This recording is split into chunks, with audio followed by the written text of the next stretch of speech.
Okay, let's dive into this. Welcome to This Explainer. Today, we're unpacking the life of Emperor Tewodros II. And let me tell you, it's a story that feels straight out of a cinematic epic. Picture a strong, visionary leader standing tall against the majestic Ethiopian mountains at sunrise. We're talking about a man who took a fractured 19th century landscape and fiercely forged it into a unified, modern nation. Here is our roadmap for this epic journey. We'll start with the origins of a warrior, then look at the crown and unity. From there, we'll explore forging a modern nation, the dramatic Battle of Magdala, and finally, the emperor's legacy. Let's get right to it. Chapter 1, Origins of a Warrior. The Rise from Quara. So before he was the legendary Emperor Tewodros II, he was simply Kassa Hailu. Now, what's really interesting about this slide is how his early life in the rugged, traditional village of Quara totally shaped him. He didn't grow up lounging in opulent palaces, right? Instead, he was out there mastering essential warrior skills, riding horses and surviving the harsh realities of a completely divided Ethiopia.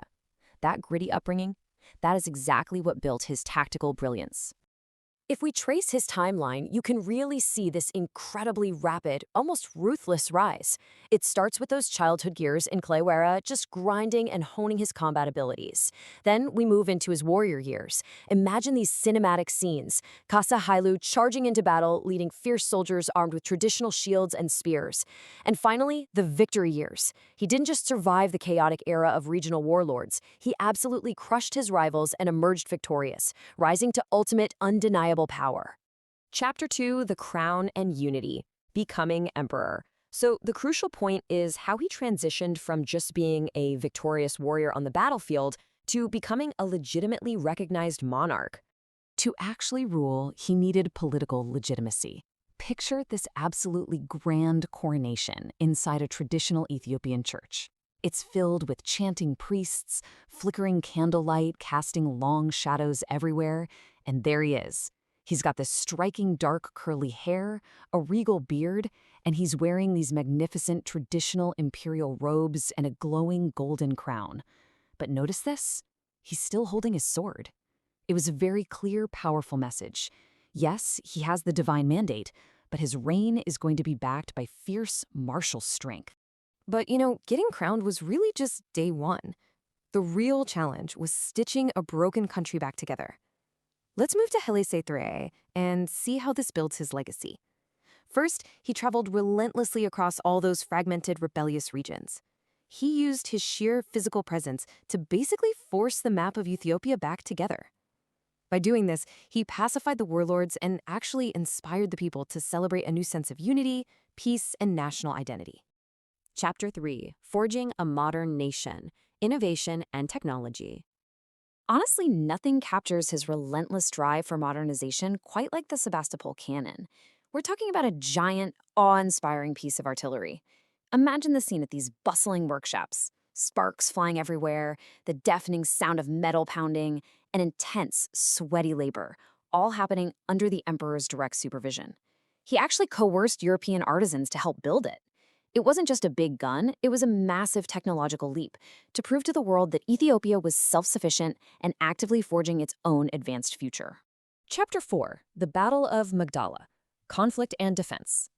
Things are about to take a very dramatic turn here.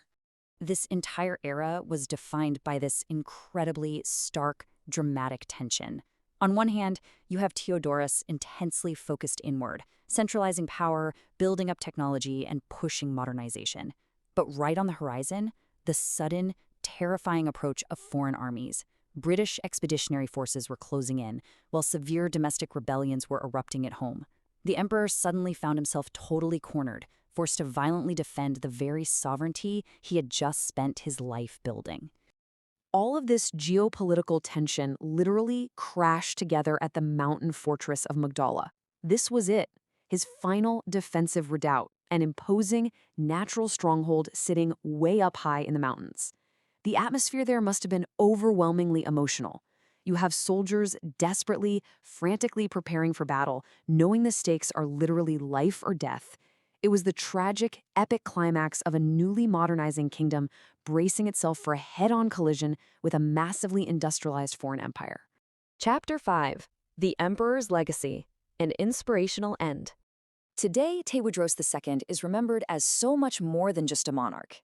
And this brilliantly illustrates why. His story has literally become woven into the fabric of Ethiopia itself. When he chose to take his own life at Magdala rather than surrender, it cemented his status as a legendary martyr for his country's sovereignty. Think of that statue-like portrait of him, fading beautifully into the modern Ethiopian flag, bathed in golden sunlight.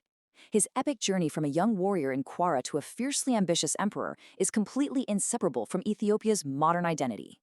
So I want to leave you with this one thought to ponder.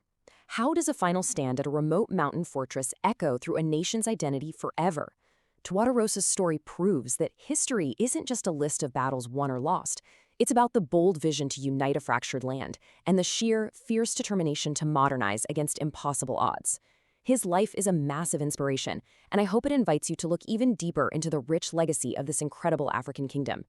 Thanks for joining me for this explainer, and definitely keep exploring these amazing chapters of history.